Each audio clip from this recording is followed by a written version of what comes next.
Hello everybody, welcome to episode 2 of Talking Today's Challenges. For those of you who don't know me, I'm Nicola Pearson. I'm an education consultant with over 20 years experience in the field of education. I'm also a writer, author, and I own Minds of Wonder, which is dedicated to empowering parents to help and support their kids' learning journeys. Now, I'm very excited today to have Laura as our guest on this episode. Welcome, Laura. Thanks, Nicola, and thank you for having me as well. Oh, you're very welcome. I'm very happy that you're here. Now, when we spoke a couple of weeks ago, Laura, you mentioned that one of your challenges is to build your daughter's social resilience. And you mentioned one of the things you'd like to really focus on is her often not wanting to take on new challenges or try new experiences. Just for the people that are watching, would you mind expanding on that a little bit for me? Yeah, of course, Nicola. So I have an 8-year-old daughter. So she's currently in year 3 in primary school.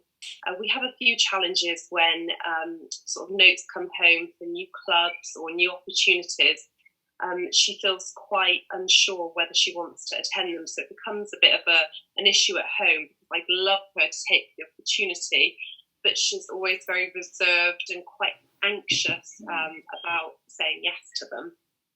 So really, it would be great to understand what I could do to help her and to build her resilience. Okay, well, first of all, to put your mind at rest, it's not uncommon. A lot of kids have this where they're very hesitant to take on new challenges and new experiences. And it's often born out of a fear. And that fear can come from all sorts of places and for all sorts of reasons. And what the child is fearful of, obviously, can also change. But you'll be happy to know that there's lots you can do, all right, to help her. And I'm really glad you've come up with this challenge today because it's such an important one, because when our kids are fearful of something, like in this case, new challenges, then they will avoid it. And that's understandable, isn't it? Because how often as adults do we avoid something because we're fearful of it? I mean, does that resonate with you? I mean, you don't need to give examples, but can you look back and think, yeah, I actually didn't do that because I was fearful of this happening or this happening? Absolutely. I think every time I have to do a presentation at work, it takes a lot of sort of inbuilt resilience to go ahead and do it and crack on with it. So yeah, that makes complete sense to me. Yeah, and I think that's important when we're thinking about our kids, is that, you know, this is something that's ongoing, isn't it? Building our resilience, both academically and socially. You know, it's something that doesn't stop. But you don't want your daughter to miss out on the opportunities, that trying new things. So as I said, I'm really glad you came up with this today. Now, one tip I would give you is to always support her progress and not the outcome. Well, when I say not the outcome, I'm not saying don't, but have your focus on the progress that she makes and let her see that success comes in all sorts of shapes and sizes, if you like. You know, the success isn't always just the outcome. It's often the progress that we make to get to where we're going to. So if you focus on the progress that she's made and the steps she's made on that, that will encourage her for the next time a challenge comes up, that she'll think, oh yeah, it will give her more confidence. Okay? Yeah. Are you with me? Yeah, absolutely. Do stop me if you're not sure of anything. But if we only focus on the outcome, then if she tries something new and she doesn't achieve that particular outcome, she's going to feel defeated. Yeah. But if you actually focus on, you know, maybe she didn't get to the outcome, but you know what? You did this and you did this. And that was really, really brave. So if you focus on the progress and the effort that she makes to achieve something new, okay, that's really going to boost her confidence. And the next time that she wants to, you know, some time comes up, she's going to be more willing to do it. Okay. Now, as with everything I'm saying here, it's not overnight. All right, this is something that you're going to kind of build on. Now, another really good thing you can do is to keep a diary. You can get her a nice diary, maybe she can go and choose one. And if she writes down every time she tries something new, and then write down, and you could have pictures and drawings in there, and then she could write all the positive things that came out of that. So she can look back at it and think, I was really scared to do that. But look, this is what it led to. I did that, and then, I don't know, I made more friends, or I got to meet this person, or I got to learn this new skill. So then when she, the next time another challenge comes up and she's a bit apprehensive, then she can refer back to this diary and think, oh yeah, actually, I have done this. Can you see how that builds? No, I absolutely can. And I think that's actually a really invaluable tip. I hadn't considered it. And it's something that she would love to do. She loves to be creative and sort of live in her own world sometimes. So that would be something incredibly invaluable to her to do. Yeah, that's great. All right. Now, another thing you might want to do is dress rehearsals. Now, can you think, sorry, I'm putting you on the spot a little bit here. Can you give an example of something that she's not a challenge she's not wanted to do or not wanted to try? You mentioned clubs, didn't you? There was a time when school had selected some children to take part in an extracurricular dance lesson. I thought, oh, she'd love this opportunity. She was not so happy about that and just didn't want to do it. And I did think, oh, it's a perfect opportunity to go and do it, but her reluctance and perhaps her anxiety about it meant that we didn't take it on. Okay, and did she explain to you why she didn't want to do it? She said that she didn't know anybody that was doing it, or what if she didn't know somebody was doing it, was the reason. She didn't know what they were doing, so it's all the unknowns for Lila, the things that she might not know what she's sort of setting herself up for, I guess. Yeah, and that's totally understandable, isn't it? As I said at the beginning, we can have these feelings ourselves. I just very quickly, I remember years ago, started to learn Spanish, and I signed myself up to go to this group. Just in a bar it was, just to sit and speak Spanish. And I'd only just started, and I had all those fears of, oh my goodness, what if I don't understand anybody? What if I'm the one that knows the least Spanish? And so I think it's always good to remember as well that things that we've been through and how it feels, because it is scary, isn't it? Yeah. That's a good point. So going back to rehearsal, so if it's something like that you've just mentioned, you could rehearse that kind of thing. So you could rehearse, what might happen or what she can do. So for example, you could be another person at the group, and she could obviously be her. And when she, let's say, I don't know, she goes into a lounge, and this is where the dance club is going to take place, and talk to her. What are you worried about? Okay, so she might say to you, well, I'm worried about, what if I go in there and nobody talks to me? Mm-hmm. Okay, so then you could rehearse that situation. Okay, so let's have a think about, if you go in there and let's just say nobody talks to you straight away, which is unlikely to happen, you could tell her, but because it is. But what if it does? What could you do? And then come up with things that she could do. Okay, an obvious one is that she might, she could look around and see if there's anybody she knows. And then if there's somebody she knows, she can obviously go up and talk to them. And if she doesn't know anybody, okay, what else could she do? And then rehearse that. Okay. That's definitely something we could try and do, absolutely. Yeah, because it starts to make the situation a bit more familiar. It makes her feel more confident, because then it's like, well, if this does happen, I've already kind of rehearsed this. I know the things I can do. She's kind of equipped with some tools then, isn't she? Rather than going in there like, gosh, I just know what to do. Yeah. Yeah, because the more we kind of practice something, the more familiar it is. And then it's less scary.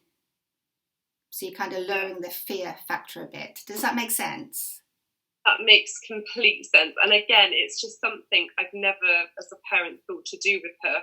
I feel it's, I guess my own frustrations possibly play out. But I think that's definitely a tip that we could try and do the next time something comes up. We can talk it through and come up with a kind of what we're worried about, and we could work through them. So I think that would be really useful for her. Yeah. Yeah. And another tip I would say is about asking the right questions. Often when we're fearful of something, again, as adults, we do this all the time. We're fearful of something, but we're not actually really kind of unpacking that and thinking, well, what is it that's really making us fearful? So, sometimes you might want to talk to her about what is it that scares you? What's the worst thing that could happen? Okay. And then, explain to her that, worst case scenarios hardly ever happen anyway. But let's just say your worst fear is this. If that happens, is it the end of the world? No. Okay. So taking away that, rather than kind of building it into something really big, oh my goodness, if this happens, it's the end of the world. No, it's not. Okay. And then get her to look at the, what evidence is there that will happen. And then she can start to see, well, actually, now I really think about it, that's not very likely to happen. And then so is it trying to rationalise the thought? Yeah. Okay. Yeah. Because fear is often irrational, isn't it? We have a fear of something. And as it's getting her to reframe it as well, reframe how she looks at something. Yeah. Okay. And then you could say to her, well, let's just pretend this is your friend and she has this same fear. What would you say to her? Because often when we're saying something to something else, we can see all the positives and we can see it's not so fearful. Yeah. But when it's us, it's like, oh no, It's very, very true. Yeah. So that I think is really helpful. If your friend was feeling this, and they'll often say, oh, I tell her not to worry. I tell her that it's going to be okay, that you'll have friends there, and the teacher's going to be there, and you'll be looked after, and and then obviously getting her to come back to herself. Yeah. Yeah. Is that okay? Yeah, that is incredibly helpful. I think it's the sort of conversations you'd have adult to adult if a friend had a problem, but when it's with your children, you forget to use some of those things with them because she's at that age that she can articulate what she's worried about. So it's kind of trying to take that next step to find out what it is and help her rationalise those things. So yeah, that's so helpful, Nicola. Thank you, Laura. Because what you need to be working towards is getting her to see challenges and new things in a positive way rather than an intimidating way, So she becomes excited about challenges. And again, if we pop back to the first tip about not focused on the outcome, you take away any fear then of, what if I do this and I don't succeed? Yeah, it's about redefining success, isn't it, really? Mm-hmm. Okay, so for example, I don't know, she went to the school disco and she stayed for 10 minutes. For her, just this hypothetically, that's a success. It doesn't matter that she didn't stay to the end. Yeah. Okay, because first of all, she went to the party, and secondly, she stayed for 10 minutes. See, that's really interesting. I can see now how I can apply maybe this to ease the pressure off slightly, that she doesn't have to, go to an entire session. At any point, I can be there to go and sort of help her or see her to make her feel more comfortable to begin with, I guess. Yeah, that's right. Because again, I'm often saying this, they're only very young still, aren't they? Yeah. They're primary school, they still need us. Another thing I'd say, Laura, is to model. Mm. Always really important, no matter what it is. We're talking about resilience today, but it's important for all areas. And sometimes this can be hard, but we, obviously have to kind of look at ourselves. And I don't know about you, but sometimes I look at my daughter and think, oh yeah, that's, that's how I am. Or I remember being exactly like that as a kid, Yeah. Or maybe I'm still guilty of being a bit like that, because they're watching and listening to us all the time. So, for example, if you think, oh, well, actually, when I take on new challenges and new things, I'm still a bit apprehensive, or like you mentioned about the presentations earlier. Yeah. So, and that's fine, but we need to kind of model to them how to deal with it. And I do this all the time. Like, I'll give you an example. Sounds a bit of a silly example, but ages ago, about a year or two ago, I needed to get to grips with Pinterest. And for some reason, I just had a block. It was not fearful, but almost, that just, so I would say things to my daughter, like things like, I feel quite, apprehensive about using this, and, et cetera, et cetera. And then I would share with her how I did it, the steps I made, and now I've done it. And you know what? I don't know why I was so fearful about doing that, because actually it's really quite easy, and now I'm really enjoying it. And I think that's massive for our kids, if we can share our steps and how we approach something. And so, for example, you might even want to say as well, when I was little, I was fearful of this. Yeah. And then I did this. Or even as a grown-up. Does that resonate? Does that... It's funny you should say that, because Lila does look to me a lot to find out how I thought when I was younger. And perhaps thinking about it now, sometimes I can be quite dismissive of that. I just did it. When actually, the honest truth is, I was very anxious as a child, and I would worry about doing things. As an adult, I think I blocked it out slightly. But for her, I didn't want her to do that. I want her to tell me when she feels worried about something. And I certainly don't want to force her. But I think using some of the tips you've given her, that's just given me quite a few good ideas of how I can sort of make it a little bit easier for her. And kind of, maybe I should be sharing with her that when I was younger, I was nervous about going to gymnastics. To the point I get that sticky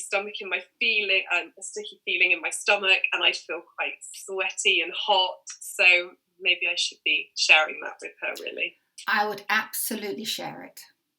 Yeah. I think you will find it will make a huge difference, because then she can feel like, well, first of all, she can feel like, oh, well, Mummy was the same. Mummy went through this, Yeah. So she's not feeling like, oh, it's just me.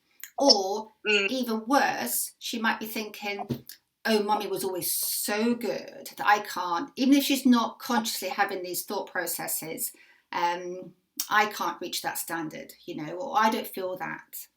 And then, kids... I won't go into it now, because, we obviously don't have time, but I learned something really valuable yesterday.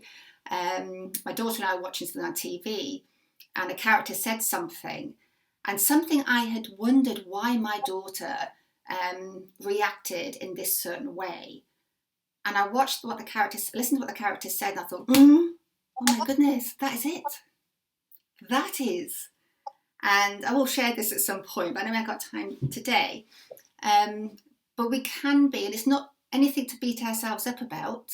Okay, it happens to us all. It's like, oh yeah, actually, me doing that is actually not really helping, because we obviously we strive to help and do our best, but it's impossible. It's impossible to always do the right thing. And, we're always learning, all of us. And I was like, the penny really dropped. It's like, oh, okay. I thought it was really great I was doing that. But actually, I need to rein that in again, because it's not making her feel good about that. I'm sounding really cryptic now, aren't I? But I want to find. Yeah, that would be maybe a follow-on episode. But I would absolutely share that, and you might find, Laura, it takes a lot of weight off her shoulders. And another thing I sometimes do with my daughter is just to say, you know, I was like this, or I did this, but I didn't really have for my situation. I didn't have anybody to tell me the things I'm telling you. And so for example, I missed opportunities. So you can explain that, you know, you went through it, but now you've learned all that you've learned, and now you can look back and think, oh, and now I can help you. Yeah, does that absolutely make sense? Yeah, it does. Yeah, that's really good, and I can talk to her about it. I think it just opens up those doors of communication between us. So yeah. Which is key. Why didn't I warn Nicola? Sorry? Why didn't I do it before? No, don't have that. No, don't have that. Parenting's not easy, but it's like I say, we're all learning all the time. But I think if you like I said, I mean, resilience and building resilience is a huge area, and we're already dipping our toes in today. Was there anything else that you wanted to ask me? Or any concerns or? No, I think, is there anything on the opposite spectrum that I shouldn't be doing? So you've given me some tips for how to help build her social resilience, but is there anything that is sort of a big no-no that perhaps I shouldn't be doing? Okay, all right. Well, maybe the most important, I'd say, is don't push too hard, because what you're trying to do is to get her to feel excited about new challenges and new things. So if you push her too hard and she has a negative experience, then you're just making her fear even worse. You're kind of exacerbating that, you know. So just be mindful of her age. And so obviously for different kids at different ages, it'll be different. And don't push too hard. I would also, because it's easy to do sometimes, because obviously we're adults, is never discount her fears. And it can be easy to do, easy for us to say, oh, don't worry, it'll be fine. Or, oh no, that's, you know, I know you wouldn't say that's a silly worry, but do you know what I mean? And use anything, absolutely. You know, because, they're little, and to them it is a big fear. Yeah. And their fears also could be different to ours. They could be fearful of things. I thought, gosh, I've never feared that. But it's very real and very big for them. It's just reminded me, I've said to her before, oh, come on, you can do it. And I think that's probably quite a dismissive phrase for someone little. You could maybe say that to an adult, but to a child, it's just completely framed differently. So yeah. And the other thing I'd just say is, which is kind of similar, is being mindful of your language and how you react to things. You know, because, and particularly, and again, this is a huge area, but it's actually one I'm very passionate about, is you want to really, her self-talk is so important, you know. Positive self-talk is massive. Again, we don't have time now to go into this, but it's something that I take really seriously. So if you ever hear her saying anything negative about herself, you know, oh, I'm rubbish at maths, or I'm rubbish at making friends, or, you know, nobody likes me, or, you know, things like this, then just stop and talk to her. One thing I say to my daughter is, would you say that to your friend? Would you say to your friend, oh, you're rubbish at making friends? And my daughter goes, oh, no, I'd never say that, Mummy. Right? And I said, well, don't say it to yourself.